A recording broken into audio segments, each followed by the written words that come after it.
So friends, बिना किसी देरी के शुरू करते हैं आज की वीडियो। तो यहाँ पर ही किसी से कह रही है कि मुझे ऐसे कपड़े चाहिए जिन्हें पहनकर मैं पार्टी में सबसे अलग दिखूं। सबसे अलग दिखना यानी अलग ही दिखना, इसके लिए यूज करेंगे हम स्टैंड आउट का। तो बोल रही है कि I want clothes that will make me stand out at the party. I want clothes that will make me stand out at the party, यानी मुझे ऐसे कपड़े चाहिए जिन्हें पहनकर यानी जिनसे मैं पार्टी में सबसे अलग दिखूं। आगे बोल रही है कि मैं भीड़ में अलग दिखना चाहती हूं। तो फिर से अलग दिखने की बात चल रही है, स्टैंड आउट का यूज करेंगे। I want to stand out from the crowd. I want to stand out from the crowd, यानी मैं भीड़ से अलग दिखना चाहती हूं। I want to stand out from the crowd. मेरे दोस्त की ओर से कल उसके जन्मदिन की पार्टी के लिए मुझे खास कर बुलाया गया है। इसे इंग्लिश में बोलेंगे I have a special invitation from my friend for her birthday party tomorrow. I have a special invitation, यहाँ पर स्पेशल इन्विटेशन यानी खास करके बुलाया गया है। I have a special invitation from my friends, मेरे फ्रेंड की ओर से, for her birthday party tomorrow, उसकी बर्थडे पार्टी कल है उसके लिए बुलाया गया है। या आप इस तरीके से भी कह सकते हो कि I received a special invitation from my friend for her birthday party tomorrow. इसका मतलब ये है कि मेरे दोस्त की ओर से कल उसके जन्मदिन के लिए मुझे खासकर बुलाया गया है। अगर मैं उसके बर्थडे पार्टी में नहीं गई तो उसे बुरा लग सकता है। इसे इंग्लिश में बोलेंगे if I don't go to her birthday party. इसको हम इस तरीके से कह सकते हैं कि if I don't go to her birthday party, मतलब कि अगर मैं उसकी पार्टी में नहीं जाती या अगर मैं उसकी पार्टी में नहीं गई, दोनों सिचुएशन में हम बोलेंगे if I don't go to her birthday party she might feel bad, तो उसे बुरा लग सकता है। या इस तरीके से भी कह देंगे कि शी माइट गेट अपसेट, वो अपसेट हो सकती है। इफ आई डोंट अटेंड, तो यहां पर हम अटेंड का यूज करेंगे। If I don't attend her birthday party, यानी अगर मैंने उसकी बर्थडे पार्टी को अटेंड नहीं किया, शी माइट गेट अपसेट, तो अपसेट हो सकती है, दुखी हो सकती है। If I don't attend her birthday party, अगर मैं उसकी बर्थडे पार्टी को अटेंड ना किया या ना करूं। उसके जन्मदिन की पार्टी में शामिल होने से, यहाँ पे आगे बोल रही है कि उसके जन्मदिन की पार्टी में शामिल ना होने से उसकी भावनाओं को ठेस पहुंच सकती है। इंग्लिश में बोलेंगे स्कीपिंग हर बर्थडे पार्टी, यानी अगर मैंने उसकी बर्थडे पार्टी को स्किप कर दिया, skipping her birthday party might hurt her feelings, तो उसकी भावनाओं को ठेस पहुंच जाएगी अगर मैं उसकी बर्थडे पार्टी स्किप कर दूं। Skipping her birthday party might hurt her feelings. मैं नहीं चाहती मेरी वजह से किसी का दिल दुखे। इंग्लिश में बोलेंगे I don't want anyone's heart to be hurt because of me. तो इसे इस तरीके से हम बनाएंगे, कह रही है कि मैं नहीं चाहती मेरी वजह से किसी का दिल दुखे। I don't want anyone's heart to be hurt because of me. आगे बोल रही है कि I don't want anyone to feel upset because of me, यानी मैं नहीं चाहती मेरी वजह से कोई दुखी हो, अपसेट हो। आई don't want anyone to feel upset because of मी, मैं नहीं चाहती मेरी वजह से कोई दुखी फील करे, अपसेट हो। आई don't want anyone to feel upset because of मी। मैं पास के मॉल में कुछ शॉपिंग करने जा रही हूँ। आगे बोल रही है कि I am going to a mall nearby. Going to a mall nearby मतलब पास के मॉल में जा रही हूँ। I am going to a mall nearby to do some shopping, कुछ शॉपिंग करने में पास के एक मॉल में जा रही हूँ। I am going to a mall nearby to do some shopping. अगर तुम फ्री हो तो मेरे साथ चलो।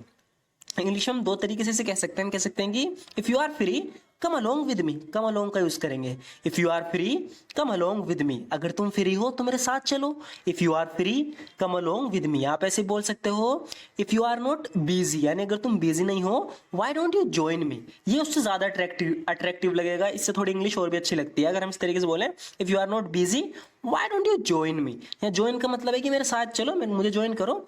If you are not busy, अगर तुम बिजी नहीं हो, why don't you join me, तो तुम मुझे ज्वाइन क्यों नहीं करते, यानी मेरे साथ क्यों नहीं चलते हैं।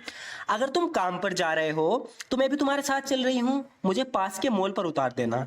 तो कोई सामने वाला इंसान अपनी कार में काम पे जाता है तो उससे कह रही है कि if you are going to work, यानी अगर तुम काम पर जा रहे हो, I am coming with you, मैं भी तुम्हारे साथ आ रही हूं।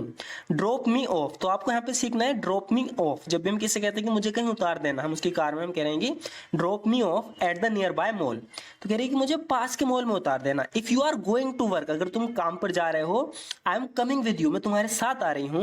Drop me off at the nearby mall, मुझे पास के मॉल में उतार देना। तो इसके लिए हम यूज करेंगे drop someone of phrasal verb का। आगे कह रही है कि इसे थोड़ा चेंज करके हम बोलें तो हम कहेंगे कि do you take the same route to work that passes by a mall. तो यहाँ पर ये कहना चाह रही है कि do you take the same route, क्या तुम उसी रूट से जाते हो जो मॉल से होके जाता है। हम इस तरीके से कहते हैं ना कि तुम उसी रास्ते से जाते हो जो मॉल से होके जाता है जो रास्ता। तो इसे हम बोलेंगे do you take the same route to work that passes by a mall, जो मॉल से होकर जाता है। Do you take the same route to work that passes by a mall, क्या तुम उसी रूट से यानी उसी रास्ते से जाते हो जो मॉल से होकर जाता है। अगर तुम उसी रास्ते से जा रहे हो तो मैं भी साथ चलूंगी। If you are going to the same way, if you are going to the same way यानी अगर तुम उसी रास्ते से जा रहे हो, आई विल कम अलोंग, मैं भी साथ चलूंगी। या आप कह सकते हो कि काउंट मीन, ये थोड़ा एडवांस हो जाएगा। Count mean if you are taking the that route, count me in if you are taking that route, यानी अगर तुम उसी रूट से जाओगे उसी रास्ते से जाओगे तो मुझे भी काउंट कर लो, यानी मैं भी तुम्हारे साथ चलूंगी। आगे देखते हैं फ्रेंड्स, आगे कह रही है कि अगर तुम उसी रास्ते से नहीं जाओगे तो मुझे गली के कोने पर उतार देना। कह रही है कि अगर तुम उस रास्ते से नहीं जाओगे तो गली के कोने पर मुझे उतार देना। If you don't go down that road, if you don't go down that road यानी अगर तुम उस रोड से नहीं जाओगे, drop me off at the corner of the street, तो मुझे जो कॉर्नर है स्ट्रीट का यानी गली का कोना है मुझे वहां उतार देना। If you don't go down that road, अगर तुम उस रोड से नहीं जाओगे जिसपे मॉल है, drop me off at the corner of the street, तो मुझे गली के कोने पर उतार देना। तो उतारना फिर से हमने यूज किया है ड्रॉप समवन ऑफ, यानी ड्रॉप मी ऑफ। वहां से मैं बस पकड़कर चली जाऊंगी। आई will take a bus from there and go, I will take a bus from there and गो, यानी वहां से मैं बस पकड़कर चली जाऊंगी। आई will take a bus from there and go. From saying what you want, don't shy away from saying what you want, यानी जो तुम कहना चाहते हो उसे कहने में शर्माओ मत, कह दो। Don't shy away from saying what you want. मुझे 100% यकीन है कि वो झूठ बोल रही है। इंग्लिश में बोलेंगे I am 100% sure that she is lying, I am 100% sure that she is lying. हम इस तरीके से बोलते हैं ना, मुझे 100% यानी कि 100% यकीन है कि वो झूठ बोल रही है। I am 100% sure she is lying. अगर ये आसान होता तो हर कोई ये कर लेता, तो कोई काम है जो बहुत मुश्किल है सिर्फ कुछ ही लोग कर सकते हैं। तो कह रही है कि अगर ये आसान होता, जबकि है नहीं, तो जब कोई चीज आसान होती नहीं हम कहते हैं कि अगर ऐसे आसान होता, तो इस तरीके से हम यूज करते हैं if it were easy, if it were easy यानी अगर ये आसान होती, जबकि है नहीं। If it were easy everyone would do it, तो हर कोई ये करता। If it were easy everyone would do it, अगर ये आसान होता तो हर कोई ये करता। तुम्हारे अंदर आने से ठीक पहले वो चला गया। ऐसे इंग्लिश में बोलेंगे he left just before you walked in, he left just before you walked in. तो यहाँ पर ये आकर इससे किसी से मिलने को कह रहा है कि मुझे उससे मिलना है, तो कह रही है कि he left just before you walked in, यानी तुम्हारे अंदर आने से ठीक पहले वो चला गया। और अगर कह रही है कि और अगर वो मुझसे मिलने आ भी जाए तो कहना मैं घर पर नहीं हूं। इस इंग्लिश में बोलेंगे and even if he comes to see me, tell him I'm not at home. And if he comes to see me, tell him I'm not at home. यानी अगर वो मुझसे मिलने आ भी जाए, मुझे देखने आ भी जाए, तो कहना मैं घर पर नहीं हूँ।